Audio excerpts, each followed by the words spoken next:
여러분은 지금 무엇에 간절하십니까? 하반기 진로를 찾고 길을 찾고 계신 분도 있을 것 같습니다. 그리고 남몰래 취업이나 이직의 결과를 기다리는 분들도 있을 거고요. 자신이나 가족의 병원 검사 결과가 잘 나오기를 기다리는 분도 계실 겁니다. 어떤 분에게는 몇 년째 꿈쩍도 하지 않는 어떤 그 문제가 있을 수 있겠죠. 여러분, 간절해 본 사람들은 알아요. 간절하면요, 체면이 없어져요. 저도 신학생 때 그랬어요. 예, 방에서 앉아서 홀로 기도하다가 갑자기 이렇게 기도해서는 안 될 것 같다, 그런 마음이 들어가지고 바닥에 무릎을 꿇고 이렇게 기도했던 적이 있어요. 여러분, 간절하면 그렇습니다.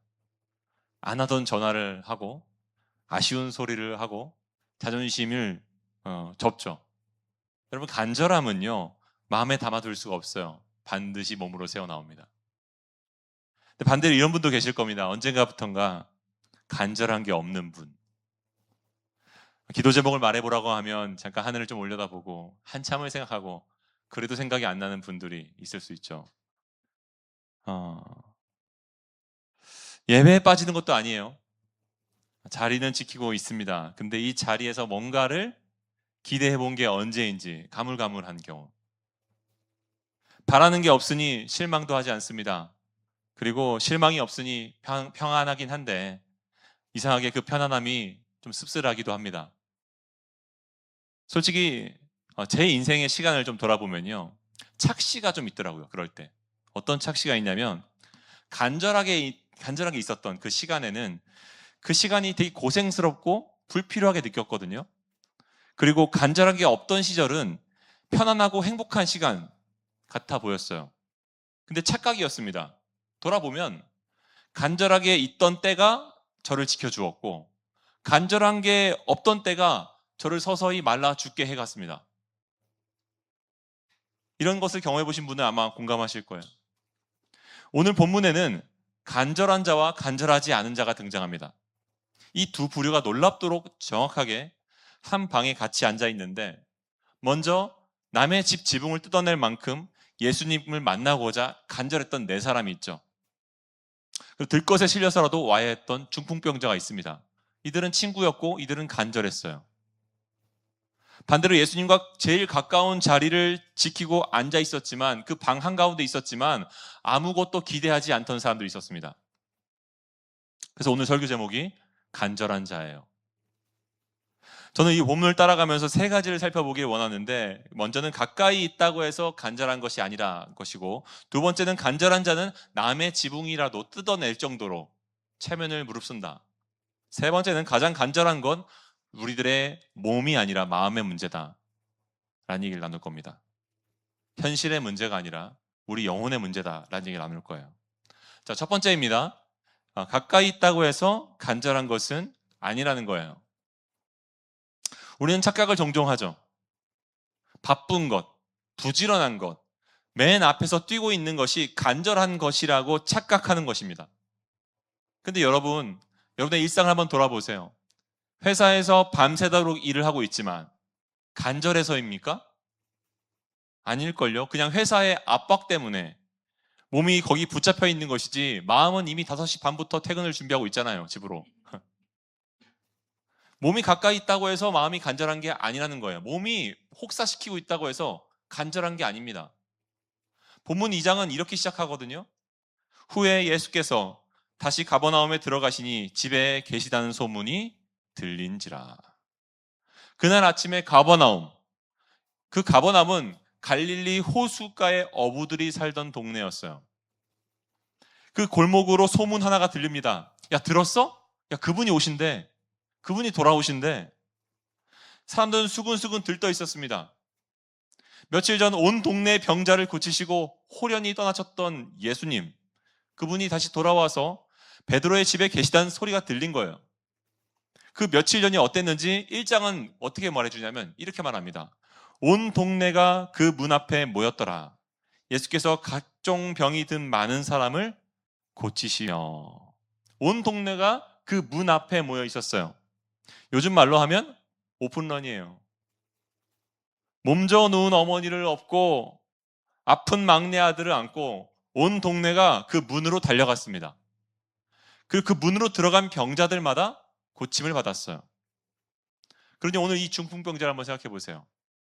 여러분, 중풍병은요, 오늘날 우리 중풍병이라는 말을 쓰지는 않지만 고대에는 그 척추나 중추신경의 손상으로 인해서 하반신이 마비가 되거나 아니면 근육이 위축돼서 움직이지 못하는 그런 병을 총칭해서 말하는 거예요.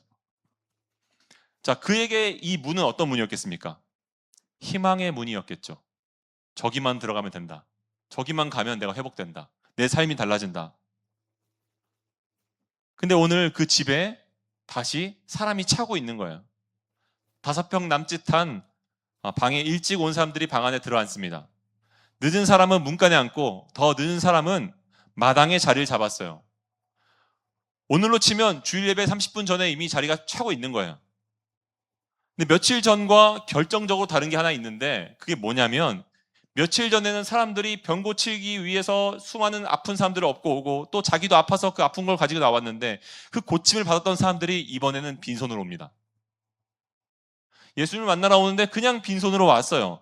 아픈 사람들 데리고 온 것도 아니고 자기들의 문제를 가지고 온 것도 아닙니다. 그냥 빈손으로 왔어요. 그리고 마가가 바로 그 다음 문장에 뭐가 말합니까? 지금 이제 그 중풍병자가 친구들과 함께 이제 예수님 만나러 가야 되는데 어떤 일이 벌어졌죠? 그 먼저 병고침을 받아서 그 자리에 앉아있던 사람들. 자, 같이 읽어볼까요? 시작. 무리들 때문에 예수께 데려갈 수 없으므로. 자, 무리들 때문에 이미 고침을 받았던, 이미 앞에서 하나님이 예수님이 다 치유해 주셨던 그 고침을 받던 사람들이 이제는 자기와 같은 연약하고 아픈 사람들을 데리고 오는 게 아니라 그냥 빈손으로 와서 예수님의 그 계신 공간을 가득 채우고 있으니까 그 무리들, 그들 때문에 예수께 가야 될 사람이 가지 못하고 있는 상황이 발생한 겁니다.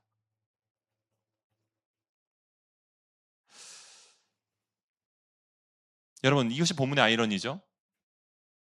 물론 이들은 악의로 막은 것은 아니에요. 자기도 모르게 막았습니다. 근데 문제는 자리가 아니라 그들이 그렇게 예수님을 원하지 않고도 자리만 차지하고 있었다는 겁니다. 그 증거가 무리라고 하는 표현에 있어요. 무리. 그들을 무리라고 불렀습니다. 마가복음에는 38번 무리라는 표현이 등장합니다. 근데 이 무리와 제자라는 표현을 구분해서 짓고 있어요. 예수님이 주시는 빵에는 관심이 있는 것이 무리입니다. 하지만 그분을 따르기에는 관심이 없는 것이 무리예요. 마가복음을 평생 주석했던 신학자 제임스 에드워즈가 이렇게 말했어요. 마가복음에서 무리의 가장 흔한 속성 하나는 그들이 예수께 가는 길을 막고 있다는 것이다. 6절을 보면요. 그 자리에 서기관들도 있었는데요.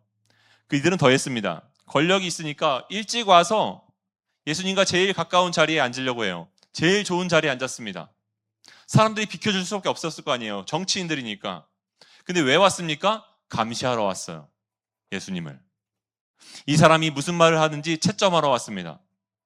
가장 가까이 있는 사람들이 심리적으로 가장 예수님과 멀었던 사람들이었습니다. 여러분, 이걸 보십시오. 간절함이 없는 자리에서 이상하게 평가가 있는 거죠. 실제로 예배당도 그렇습니다. 우리의 예배당도 그래요. 은혜를 구하러 온 사람들은 예수님 앞에 간절하게 무릎을 꿇습니다. 그런데 은혜가 필요 없는 사람들은 팔짱을 낍니다. 가장 가까이에서 공기를 차갑게 만들죠. 오늘도 그렇죠. 이 말씀 나한테 하시는 말씀이다 라고 생각하고 듣는 분들이 있는가 하면 오늘 설교는 구성이 좀 아쉽네 라면서 팔짱을 끼는 분들이 있을지 모르겠습니다. 여러분, 어떤 마음으로 오늘 이 자리에 오셨습니까? 한번 생각해 보세요. 내가 어떤 마음으로 예배당에 왔지? 부지런하게 교회에 나와서 일찍부터 봉사를 하고 다 봉사를 돌고 이 자리에 앉아 있다 하더라도 마음이 예수님을 향한 간절함과 기대가 없다면 여러분들은 예수님과 가장 먼 사람들일 수 있습니다. 바쁜데 간절하지 않은 상태, 봉사도 하고 모임도 나가고 순서도 맞는데 정작 하나님께 바라는 것이 없어진 상태. 저는 이게 제일 위험하다고 생각해요. 아무리 그 사람의 아무도 그 사람을 문제 있다고 보지 않거든요. 그게 더 무서운 거예요. 오히려 칭찬을 받죠. 그게 무서운 상태예요. 그래서 이엠 바운즈가 우리의 시대의 신앙을 이렇게 표현했습니다. 우리 시대의 기독교는 마음을 제외한 모든 것을 갖추고 있다. 우리 시대의 기독교는 우리의 마음을 제외한 모든 것을 다 갖추고 있는 종교. 손과 발은 움직이는데 마음이 빠져 있습니다. 정말 그렇지 않습니까? 봉사는 많이 하는데 하나님 앞에 머무는 것이 없는, 겉만 요란하고 분주한 상태. 그게 이 시대의 크리스찬이라는 겁니다. 그래서 저는 고등부에서 갓 올라오는 청년부, 청년 친구들이나 또 새가족부를 수료한 친구들에게 봉사부터 시키지 않습니다. 먼저 하나님을 알아가고 은혜를 받는 것이 먼저예요. 섬김은 은혜의 결과여야 되지 소속의 조건이 아니거든요. 중요한 게 뭐예요? 헌신의 양이 아니에요. 기대가 있느냐 없느냐입니다. 근데 많은 사람들이 교회에 와서 헌신부터 해요. 막 이것저것 중요한 자리에 가서 헌신부터 합니다. 그러면 교회에서 난 중요한 역할인 것 같고 나는 존재감이 있고 그런데 내 마음은 텅 비어 있으니까 나중에 어떻게 되냐면 교회 안티가 돼요. 하나님에 대해서 회의감을 갖게 됩니다. 왜 그렇죠? 하나님을 만나기 전에, 하나님을 사랑하기 전에 봉사부터 막 한 거예요. 나중에는 이 봉사가 눈덩이처럼 커져가지고 짐이 되니까 내가 그걸 감당할 수 있는 기쁨이 내게 없는 거예요. 여러분, 더 무서운 건 이거예요. 이 무리도 며칠 전에는 간절했다는 겁니다. 병자를 안고 그 문 앞에 섰던 사람들이에요. 근데 간절한 게 다 사라지고 나니까 은혜가 익숙해진 겁니다. 여러분, 간절함을 잃은 신앙은요, 무너지진 않아요. 근데 굳어버려요. 딱딱해집니다. 그래서 간절함을 잃으면 안 되는데, 그럼 무엇에 간절해야 됩니까? 문제 해결을 구해야 됩니까? 문제 해결되면 어떡합니까? 여러분, 주님 자체에 간절하셔야 됩니다. 바라는 일을 위해서만 기도하러 나오는 게 아니라, 그때만 기도하는 게 아니라 주님을 만나러 기도하러 나오셔야 됩니다. A.W. 토저가 진짜 그리스도인들의 표지를 이렇게 말했어요. 같이 읽어볼까요? 시작. 진짜 그리스도인은 하나님을 알면 알수록 더욱 간절히 하나님을 알고 싶어한다. 그분의 사랑을 경험할수록 그 사랑에 더욱 목말라 한다. 진짜 그리스도인들은 하나님을 사랑을 경험하기 때문에, 경험해봤기 때문에 그 사랑에 더 목말라 한다는 거예요. 여러분, 신앙의 성숙은요, 내 간절한 게 사라질 정도로 초연해지는 게 아닙니다. 신앙의 성숙은 더 간절해지는 거예요. 가까이 있다고 해서 간절한 것이 아니에요. 그런가 하면 두 번째로, 간절한 자는 남의 지붕이라도 뚫어낸다는 겁니다. 여러분, 이게 증거예요. 여러분, 2012년 3월 7일입니다. 제가 새벽 4시 반에 캄캄한 대전역 앞에 갔어요. 그리고 사람들이 다 좀비처럼 서 있는 그 자리에 제가 도착을 했습니다. 그리고 그들 뒤에 섰어요. 그리고 되게 추운데, 생각보다 너무 춥네. 잠바를 더 두꺼운 걸 갖고 올 걸. 너무 춥다. 제가 뭘 하고 있었을까요? 그날이 아이패드 3가 한국에 발매하던 날이었어요. 그 전까지는 뉴스에서 보던 애플 오픈런을 제가 하고 있었습니다. 네. 아이패드 3의 영롱함에 제가 반했던 거예요. 네. 여러분, 간절하면요, 뭐라도 합니다. 여러분, 그 시각 골목 끝에 한 집에서도 출발 준비가 한창이었어요. 중풍병자의 집에 친구들이 하나둘 모여들었습니다. 마지막 한 사람이 도착하자 네 사람이 들것 모서리를 하나씩 잡고 뛰는 거죠. 누워있는 사람의 마음은 어땠을까요? 제발 마지막 한 사람 와야 되는데 도착한다. 나도 이제 갈 수 있어. 이런 마음이 들었겠죠. 이제 친구들이 들고 뛰는 거예요. 여러분, 사람을 들 것에 싣고 뛰어본 적 있으십니까? 군대 가면 한번 해보거든요. 훈련소 때. 저는 군대 가서 훈련 때 들고 뛰어본 적이 있어요. 근데요, 정말 힘들어요. 사람이 정말 무겁습니다. 그래서 얼마 못 가요. 가다 서고 땀은 한참 비 오듯이 흘리고. 여러분, 그렇게 해서 도착한 거예요. 근데 도착했더니 사람들의 등밖에 안 보여요. 예수님 안 보여요. 건물 밖에서. 좀 지나갈게요. 좀 들어가고 싶은데요. 좀 비켜주시면 안 됩니까? 어제 왔었잖아요, 당신은. 아무도 안 비켜주죠. 이럴 때 어떻게 됩니까? 우리는 이럴 때 되게 이렇게 끝나죠. 가봤는데 사람들이 많더라. 해봤는데 안 되더라. 근데 여러분, 이 네 사람은 돌아오지 않았습니다. 문이 막히니까요, 위를 봤어요. 집 옆에 붙은 옥상 돌계단이 눈에 들어왔습니다. 눈빛이 오갔을 거예요. 말도 안 되는 생각이란 걸 냈다 알았을 겁니다. 그런데 다 고개를 끄덕이고 오르기 시작하는 거예요. 간절했으니까요. 여러분, 들것이 계단을 올라갑니다. 당시 지붕은요, 갈대의 진흙으로 다졌던 구조였어요. 마가가 쓴 헬라어 동사를 보면요, 벗겨내다, 땅을 파내다 라는 표현이 있습니다. 그러니까 그들은 삽으로 파듯이 지붕을 뜯어낸 거예요. 지금 막 뜯어낸 거예요. 거친 손으로. 여러분, 생각해 보십시오. 그 방 안에서 말씀을 듣던 사람들 머리 위에 어떤 일이 벌어졌습니까?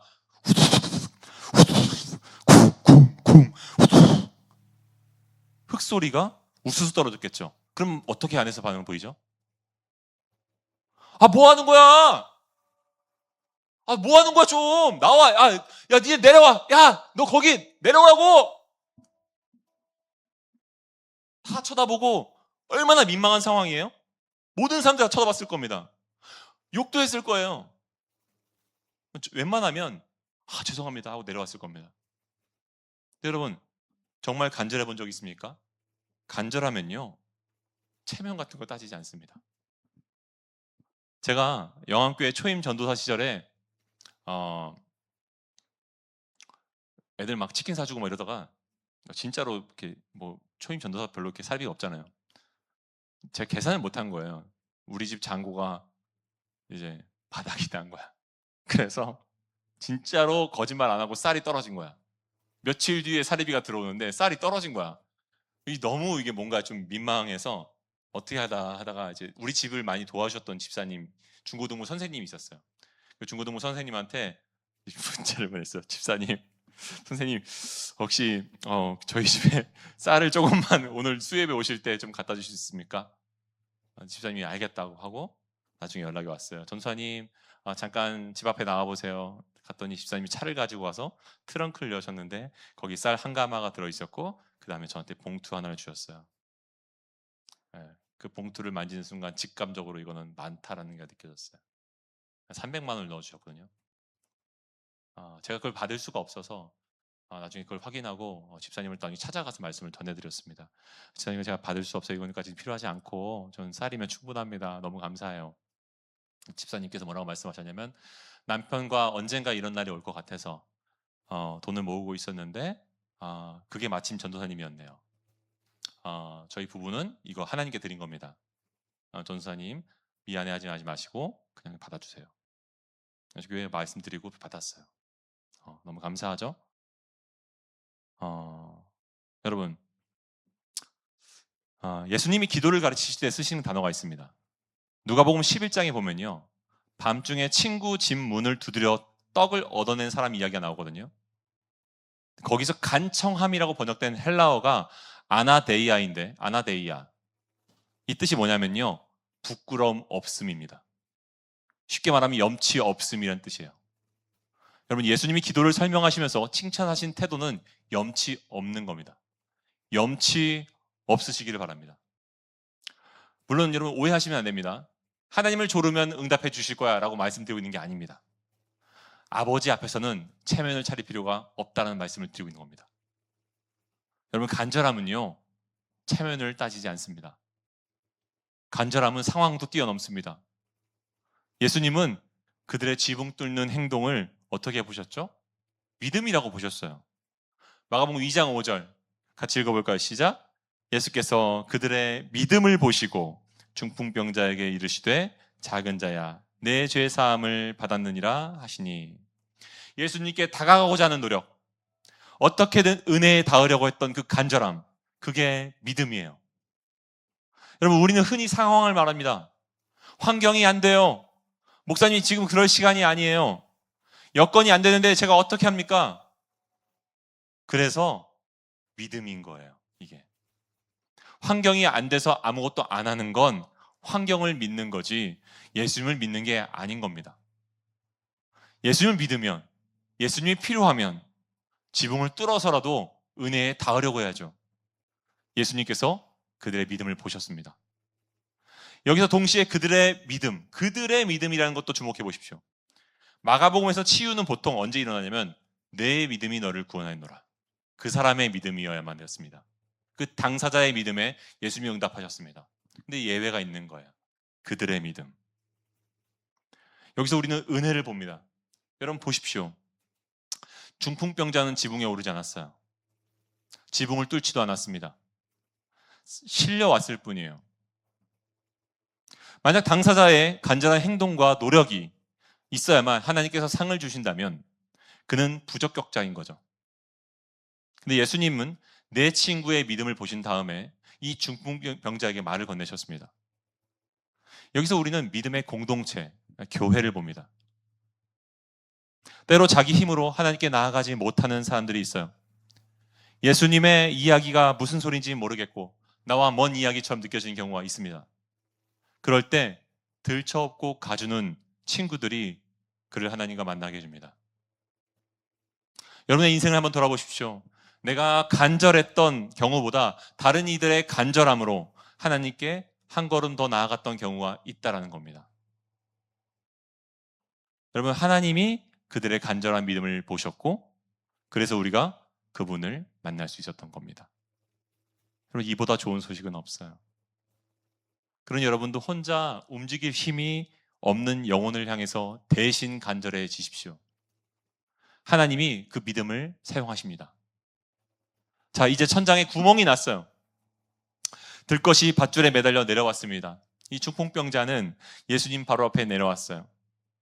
구멍 밖에서 이제 친구들은 밑을 내려다보면서 아마 숨을 헐떡헐떡거리며 내려다봤을 겁니다. 그들이 원하는 건 딱 하나, 병을 고쳐주세요. 다리를 고쳐주세요. 근데 예수님께서 입을 여시는 거예요. 작은 자야, 너의 죄사함을 원하노라. 아니요, 지금 무슨 소리예요? 그들이 구하지 않은 거잖아요. 그들은 다리를 고쳐달라고 했는데 죄를 사해달라니요. 무슨 말이에요 지금? 동문서다 아닙니까? 네, 전에 C.S. 루이스가 이런 말을 한 적이 있습니다. 만약 신이 내 인생에서 했던 모든 어리석은 기도를 들어주셨다면 나는 지금 어디에 있어야 될까? 여러분의 한번 인생을 한번 생각해 보세요. 하나님이 여러분들의 소원들을 다 들어주셨다면 여러분들 지금 어디에 있겠습니까? 전 제 판단대로 다 해주셨다면 저는 저희 아내를 못 만났을 거고 그리고 저희 집 두 아들을 못 만났을 겁니다. 그리고 여러분도 못 만났을 겁니다. 저의 어릴 때 계획대로 제 바램대로 분명히 갔다면 저는 금발머리 이제 그 백인 여성과 결혼을 해서 저는 만화를 그리면서 살고 있었을 겁니다. 네. 여러분, 하나님은 우리가 구하는 모든 것을 들어주시는 분이 아니에요. 그분이 판단하셔서 우리에게 필요한 모든 것을 더하시는 분입니다. 그래서 더 다행인 겁니다. 우리의 판단이 옳지 않기 때문에. 분명한 건 예수님은 이 사람에게서 그의 몸보다 더 아픈 곳을 먼저 보셨다는 거예요. 그래서 마지막으로 가장 간절한 건 몸이 아닌 마음의 문제라는 겁니다. 여러분, 예수님은 그들이 구한 것보다 더 필요한 것을 보셨습니다. 여러분 생각해 보십시오. 예수님이 다리만 고쳐서 돌려보내셨다면 어떤 일이 벌어졌을까요? 이 사람이 문 밖에서 정말로 간절하게 바라봤던 것이 자기의 다리였을까요? 아니면 그 다리가 고쳐진 다음에 나도 평범한 삶을 살아가고 직장 생활을 하고 결혼을 하고 아이를 낳고 사람들에게 더 이상 병신이라는 소리를 안 듣는 그런 삶을 사는 것이었을까요? 그 사람이 원했던 건 다리가 낫는 것이 아니라 그 사람은 자기 삶이 회복되는 것이었습니다. 그걸 바랬던 거죠.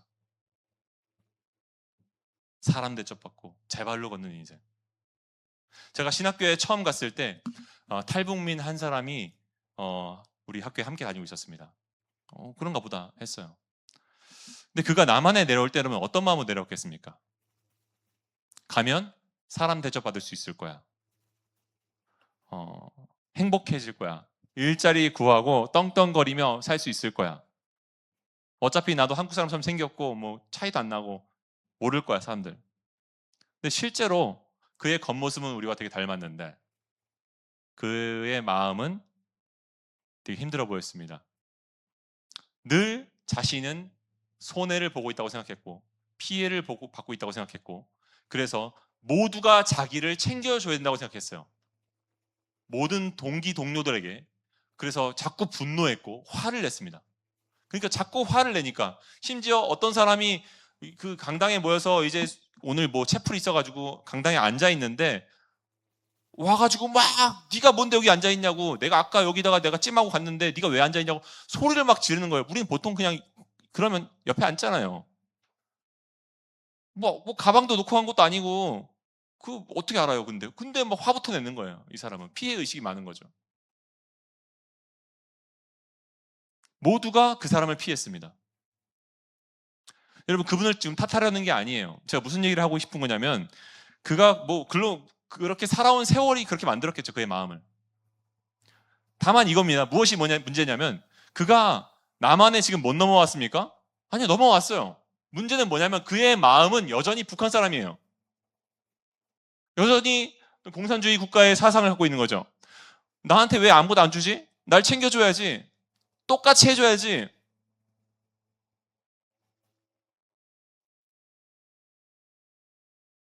자꾸 피해의식이 있는 거예요.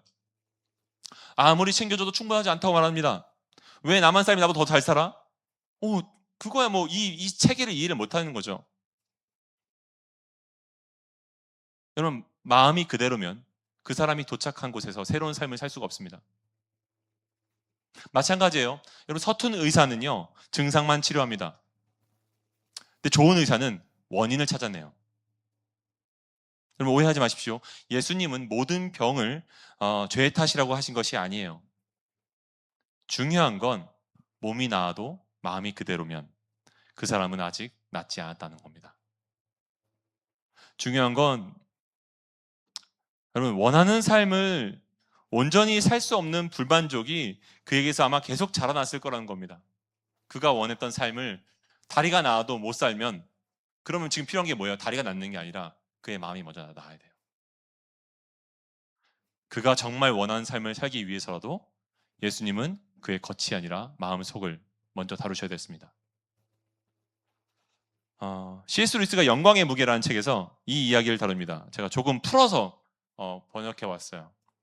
자, 우리 모두의 마음 깊은 곳에는 채워지지 않는 비밀스러운 갈망이 있습니다. 이게 너무 아프니까 우리는 그냥 감상적인 거야. 어릴 때 감성이지 하면서 별것 아닌 척 이름표를 붙여버립니다. 하지만 사실 그건 평생 우리를 따라다니는 그리움입니다. 원래 연결되어 있었는데 지금은 끊어져 버린 그 무언가와 다시 만나고 싶은 갈망. 하나님과의 만남을 말하는 거예요. 우리는 늘 어떤 문의 바깥에서만 그 존재를 어렴풋하게 봐왔습니다. 그런데 그 문 안쪽으로 들어가고 싶은 거예요. 이 갈망은 착각이 아니라 오히려 우리가 지금 어떤 존재인지를 가장 정직하게 알려주는 신호입니다. 채워지지 않는 그리움, 채워지지 않는 갈망, 사고 싶은 옷을 샀는데, 사고 싶은 차를 샀는데, 사고 싶은 집에 들어갔는데, 사고 싶은 취업에 성공했는데 그 기쁨이 얼마 가지 않는 이유. 여러분, 미술 작품이 그 자체가 예술입니까? 아니요. 그 자체가 아름다움입니까? 아니요. 그 작품을 통해서 어떤 우리는 궁극의 아름다움을 엿보는 겁니다. 마찬가지예요. 우리 안에 채워지지 않는 어떤 갈망이 있는데 그 갈망의 근원적인 대상을 말하고 있는 거죠. 우린 그것을 늘 문 바깥에서만 엿봐왔습니다. 자연을 통해서, 어떤 옷을 통해서, 어떤 돈을 통해서, 어떤 맛있는 걸 먹으면서, 향기로운 것을 맡으면서, 좋은 음악을 들으면서, 그래, 아름다운 것 엿봐왔지만 실체를 아직 본 적이 없는 거예요. 여러분, 성경은 우리 모두가 그 문 바깥에 있는 사람이라고 말합니다. 우리 안에는 취업이 채워줄 수 없고, 그리고 연애가 채워줄 수 없는, 시간과 공간 안에 그 무엇으로도 해결되지 않는 갈망이 있죠. 여러분, 이게 무슨 말이냐면 우리는 경험적으로 알죠. 그토록 원하던 걸 손에 넣었는데 여전히 허전했던 경우. 저는 청소년 시절 죽도록 외로웠습니다. 근데 결혼하고 나니까 몇 달 동안 그 외로움이 싹 사라지는 거예요. 결혼하시기를 축복합니다. 근데 조금 지나니까 그 근원적인 외로움이 다시 밀려와요. 그래서 아들을 낳으면 내가 좀 행복해지겠지. 첫째를 낳았어요. 근데 왜 둘째를 낳았을까요? 알겠죠? 안 채워지는 거야, 그걸로. 이런. 그래서 셋째를 안 낳았어, 내가. 어차피 나왔자, 뭐. 근데 남자아이들아, 온 집안이 얼마나 시끄러운지 몰라요. 근데 마음에 빈자리가 있어요. 그래서 1600년 전에 어거스틴이 이렇게 말했습니다. 당신은 우리를 당신을 향하여 살도록 창조하셨으므로 우리 마음이 당신 안에서 안식할 때까지는 평안하지 않습니다. 우리가 그렇게 지어진 거예요. 하나님을 향해 살도록. 그래서 우리가 하나님을 향하지 않을 때, 그분이 우리 안에 충만하지 않을 때 우리 마음은 평안하지 않은 거예요. 여러분, 이 자리는 하나님만이 채우실 수 있습니다. 그래서 예수님이 이 사람이 구한 것을 넘어서 필요한 것을 먼저 주신 겁니다. 죄를 먼저 용서해 주신 거예요. 하나님과의 관계를 회복하게 하시려고. 예수님이 먼저 손을 내미셨습니다. 자, 그리고 그의 다리를 고쳐주시죠. 다리도 고쳐주셨어요. 자, 우리 같이 읽어보겠습니다. 시작. 내가 네게 이르노니 일어나 네 상을 가지고 집으로 가라 하시니 그가 일어나 곧 상을 가지고 모든 사람 앞에서 나가거늘 그들이 다 놀라 하나님께 영광을 돌리며 이르되 우리가 이런 일을 도무지 보지 못하였다 하더라. 여러분 기억하십시오. 예수님은 마음을 먼저 만지셨지만 몸을 안 만지신 게 아니에요. 몸을 버려두지 않으셨습니다. 여러분의 현실적인 문제, 기쁨으로 구하십시오. 다만 순서만 기억하십시오. 가장 간절한 건 여러분들의 현실이 아니라 여러분들의 마음입니다. 마지막으로 질문 하나를 드리고 말씀을 마치려고 합니다. 여러분 근데 그날 밤에 그 방에서 가장 간절했던 존재가 누구일까요? 지붕을 뜯은 내 친구입니까? 아니면 목숨을 걸고 실려온 중풍병자입니까? 아니에요. 그날 그 방에서 가장 간절했던 사람은 예수님이었습니다. 여러분 이상하지 않습니까? 아쉬울 것이 하나도 없는 전능하신 분이 무엇이 간절하시다는 걸까요? 여러분 간절함은요 결핍에서만 나오는 게 아니에요. 간절은 사랑에서도 나옵니다. 부모가 되어보면 알아요. 내게 아쉬운 게 없어도 아이가 아프면 내가 세상에서 제일 간절한 사람이 됩니다. 그리고 그 간절함에는 값이 있었어요. 예수님이 죄를 사하시자 서기관들 마음에 신성모독이라는 분노가 심겨졌습니다. 그리고 그 미움이 자라나서 결국 예수님을 십자가에 못 박았어요. 예수님은 그날 그 방에서 그것을 이미 알고 계셨습니다. 이 사람의 마비된 팔다리를 풀어주려면 내 팔다리가 십자가에 묶여야 된다는 것을. 그 일 때문에 잡히셨잖아요. 알고도 말씀하신 거예요. 마가는 이 이야기 앞뒤에 뚫리는 장면을 2번 더 배치했거든요. 네. 하늘이 찢어졌고 휘장이 찢어졌습니다. 마가는 두 자리에 같은 헬라어 단어를 썼어요. 그리고 그 휘장은 굳이 위로부터 아래까지 찢어졌다고 써 있습니다. 사람의 손이 닿아서 찢어진 게 아니라 하나님이 찢으신 거예요. 여러분 지붕을 뚫은 건요 사람의 간절함이었습니다. 근데 하늘을 뚫고 휘장을 찢으신 건요 하나님의 간절함이었습니다. 우리가 그분께 닿으려고 하기 전에 그분이 우리에게 닿으려고 먼저 휘장을 찢으셨습니다. 그 이유가 여기에 있습니다. 예수님이 그날 그 방에서 중풍병자에게 하신 첫 마디예요. 작은 자야. 헬라어로 테크논. 아버지가 사랑하는 아이를 부르는 말이에요. 여러분 간절함은 사랑하면서도 나옵니다. 이 테크논이라는 말을 이 아이가 들었을 때, 이 중풍병자가 들었을 때 그는 알았을 거예요. 내가 예수님께 간절한 줄 알았는데 예수님이 나에게 간절하셨구나. 내가 그분을 겨우겨우 만나려 왔고 그분이 우연히 나를 보신 줄 알았는데 그분이 사실 나를 여기로 데려오셨구나. 그분이 나를 이곳에서 기다리러 오셨구나. 여러분 이 일은 2000년 전에 끝난 이야기가 아니에요. 오늘 여러분이 이 자리에 앉아 있는 것도 돌아보면요, 누군가 여러분의 모서리를 잡고 여기까지 인도했기 때문입니다. 권유하던 친구, 기도하던 어머니, 포기하지 않던 리더. 하나님은 지금도 사람들을 들것에 실어서 자신의 앞으로 데려오고 계세요. 왜요? 여러분이 그분께 테크논이기 때문입니다. 그럼 아직 예수님을 믿지 않는 분이 계신다면 이것만 기억하십시오. 이 본문에서 복을 받은 사람은 지붕을 뜯은 사람이 아니라 아무것도 못하고 실려온 사람이었습니다. 오늘 그렇게 실려오셨다면 여러분이 지금 계신 이 자리가 가장 복된 자리인 줄 믿습니다. 그래서 오늘 우리 한 가지만 결단하기 원합니다. 이번 한 주 그 간절한 문제가 불쑥 떠올라서 한숨이 떠오를 때 여러분 마음에 이 문장을 두십시오. 주님이 이 문제에 나보다 더 간절하심을 믿습니다. 여러분이 하나님께 간절했던 그 어떤 순간보다 하나님은 여러분에게 언제나 더 간절하셨습니다.